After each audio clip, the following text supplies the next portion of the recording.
जय सिया राम। मैं आचार्य राजेश श्री राम जन्मभूमि अयोध्या से।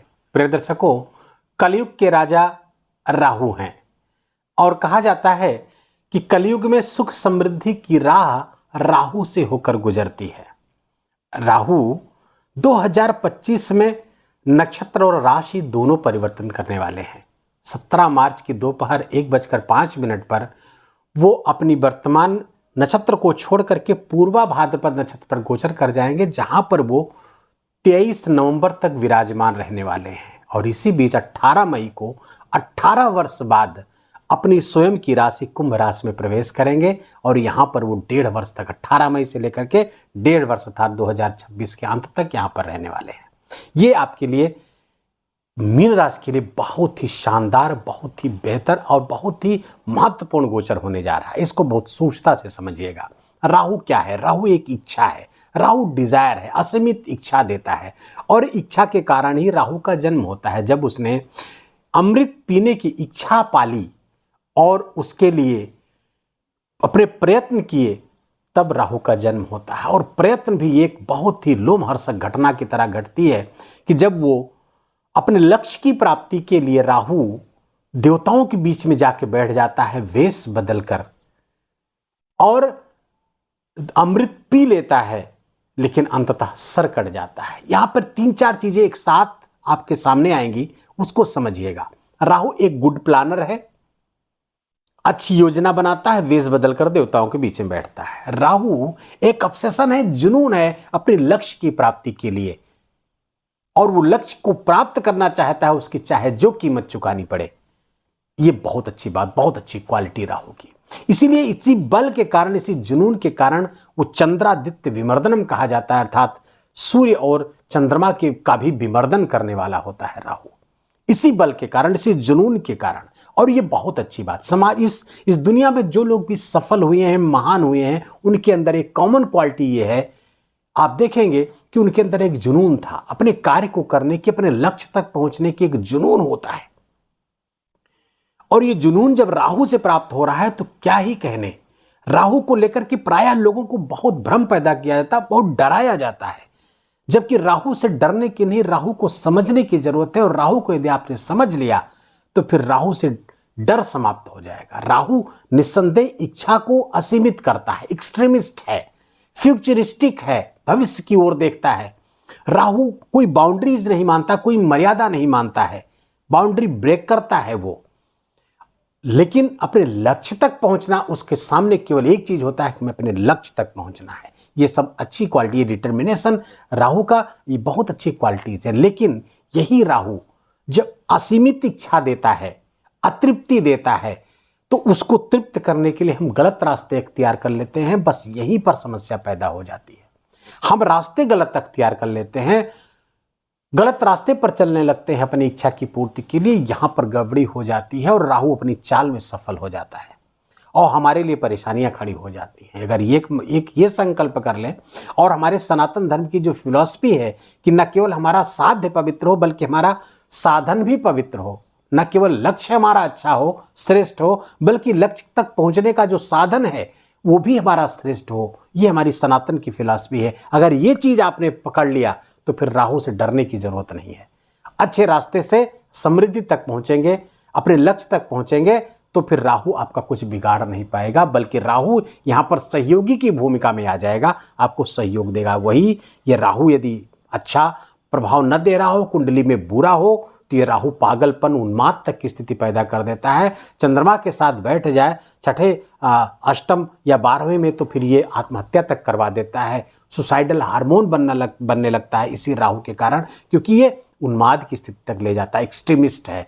बस इसको समझ लिया तो राहु से आपको डरने की जरूरत नहीं है। राहु 2025 में, क्योंकि राहु विज्ञान और तकनीक का कारक है, सोशल मीडिया का कारक है, कंप्यूटर सॉफ्टवेयर इस सब का कारक है, और इसी समय कलयुग में इन्हीं सब का बोलबाला है। वर्तमान में तो अधिक, तो यहां से विशेष लाभ देने की स्थिति में आ गया है। इन सेक्टर से ग्लैमर है, प्रसिद्धि है, फेम है, और इन सब चीजों को मैग्नीफाई करता है राहु। धन प्राप्त करने की इच्छा को मैग्नीफाई करता है, और धन देने पर राहु आ जाए तो फिर राहु जितना कोई धन नहीं दे सकता है। रातों रात कहाँ से कहाँ पहुंचा सकता है धन पे, बशर्ते कि ध्यान रहे कि जहाँ जितना ही रातों रात ऊपर चढ़ाता है, अगर गलत रास्ता अख्तियार किया तो रातों रात आपको रसातल में भी पहुंचाने के सामर्थ्य राहु रखता है। तो यहाँ पर थोड़ा सा सावधानी बरतने की आवश्यकता है। अब पूर्वा भाद्रपद नक्षत्र पर जब 17 मार्च को राहु आएंगे तो ये देवगुरु बृहस्पति का नक्षत्र है। राहु की चालाकियों को, राहु की ट्रिक्स को देवगुरु बृहस्पति के ज्ञान का बल प्राप्त होगा। तो आप कल्पना कर सकते हैं राहु कितना ही बेनिफिशियल होने जा रहा है हमारे लिए। राहु आपके राशि के स्वामी के नक्षत्र पर आ रहा है। राहु अर्थात राशि के स्वामी मीन राशि के जातकों के लिए कौन है? देवगुरु बृहस्पति, उन्हीं के नक्षत्र पर आ रहा है। देवगुरु बृहस्पति भी विस्तारवादी है, उनका नक्षत्र पूर्वा भाद्रपद, वो भी विस्तारवादी है, और राहु स्वयं भी विस्तारवादी है। तो इस समय विस्तार होगा, हर चीज का विस्तार होगा। अब इन 17 मार्च से राहु आपकी राशि पर जब आपके राशि पर गोचर करते हुए पूर्वा भाद्रपद नक्षत्र पर आएंगे तो आपके शरीर में वजन बढ़ेगा, आपका विवेक बढ़ेगा, लेकिन वजन भी बढ़ेगा। ध्यान रहिए, फिजिकल एक्टिविटी आप बढ़ाए रहेंगे तो वजन आपका नियंत्रित रहेगा, अन्यथा वजन बढ़ सकता है। ध्यान रहे, 7.5 का प्रकोप चल रहा है आप पे। 29 मार्च को शनिदेव आपके द्वितीय चरण की 7.5 प्रारंभ करेंगे। हाँ, मानसिक तनाव चिंता बढ़ने वाली है, भ्रम कंफ्यूजन आदि की स्थिति यहाँ पर बनेगी, कंफ्यूजन जरूर बढ़ेगा, डिसीजन मेकिंग में प्रॉब्लम यहाँ पर आने वाली है। खासकर 29 मार्च से लेकर के 18 नवंबर तक, जब राहु और शनि दोनों यहीं पर रहेंगे और यहाँ पर एक श्रापित योग बनाएंगे। इस कालखंड में बहुत सावधान रहने की जरूरत है मीन राशि के जातकों को। टाइम पुनः नोट कर लीजिए, डेट 29 मार्च से लेकर के 18 मई तक। हालांकि इसका अलग से वीडियो आएगा, लेकिन फिर भी यहाँ तक ये समझने की आवश्यकता है। लेकिन जैसे ही 18 मई को 18 वर्ष बाद अपनी ही राशि पर आएंगे द्वितीय स्थान पर और द्वादश स्थान पर मीन राशि के जातकों के लिए, विदेश से जुड़े हुए मीन राशि के जातकों के लिए पौबारा होने वाले हैं, अर्थात जबरदस्त लाभ की स्थिति। एक्सपोर्ट इंपोर्ट से जुड़े हुए हैं, जबरदस्त लाभ। किसी मल्टीनेशनल एमएनसीज में काम करते हैं, कंपनियों में काम करते हैं, जबरदस्त लाभ। भले अपने देश में हैं आप, लेकिन मल्टीनेशनल एमएनसी में काम करते हैं आप, तो ये भी आपके लिए बहुत फायदेमंद है। विदेशों में रह रहे हैं, आपके लिए फायदेमंद है। बस ध्यान रखिएगा, किसी भी विदेश में रह करके वहाँ की कानून व्यवस्था पर के साथ ही चलिएगा, कानून व्यवस्था टूटने न पाए, इस बात का ध्यान रखिएगा, अन्यथा आप दंडित हो सकते हैं। राहु यहाँ पर दंडित भी करवा सकता है, कोई छल, कोई प्रपंच ऐसा रच सकता है कि आप उसमें फंस सकते हैं। तो इस बात का ध्यान रखिएगा। बाकी फायदेमंद बहुत होने जा रहा है द्वादश स्थान पर जाकर के। खर्चे बढ़ेंगे, भाग दौड़ बढ़ेगी, निस्संदेह में कोई दो राय नहीं, लेकिन वो भाग दौड़ आपके लिए फायदेमंद होने वाली है, आपके लिए ग्रोथ करने वाली है, क्योंकि ग्रोथ के नक्षत्र पर है तो वहां पर आपको विशेष लाभ होगा। दूसरे, आपके करियर के स्वामी देवगुरु बृहस्पति हैं, उन्हीं के नक्षत्र पर आएंगे, करियर में ग्रोथ देंगे। करियर मीन राशि के जातकों के, जो लोग टीचर हैं, अध्यापन के कार्य से जुड़े हुए हैं, कंसल्टेंसी और काउंसलिंग, इन सब से जुड़े हुए हैं, फाइनेंस से जुड़े हुए हैं, ब्रोकरेज का काम करते हैं, इंश्योरेंस से जुड़े हुए, sales, marketing, tour and travels, IT sector से जुड़े हुए, सॉफ्टवेयर इंजीनियर्स, इन सब के लिए जबरदस्त परिणाम आते हुए दिख रहे हैं। साथ ही साथ ऐसे जातक जो इंटेलिजेंस ब्यूरो से जुड़े हुए हैं, खुफिया तंत्र से जुड़े हुए हैं, उनके भी बहुत जबरदस्त परिणाम आते हुए दिख रहे हैं। रिसर्च स्कॉलर्स हैं, उनके लिए अच्छे परिणाम राहु लेकर के आ रहे हैं। राहु आपके द्वादश स्थान पर 18 मई से गोचर करेंगे तो खर्चे तो बढ़ाएंगे, भागदौड़ तो बढ़ाएंगे, विदेश से लाभ तो बढ़ाएंगे, और यहां से जब 5वीं दृष्टि राहु की पड़ेगी, आपके पंचम स्थान पर पड़ेगी। निवेश करेंगे, लेकिन सोच समझ कर निवेश करेगा।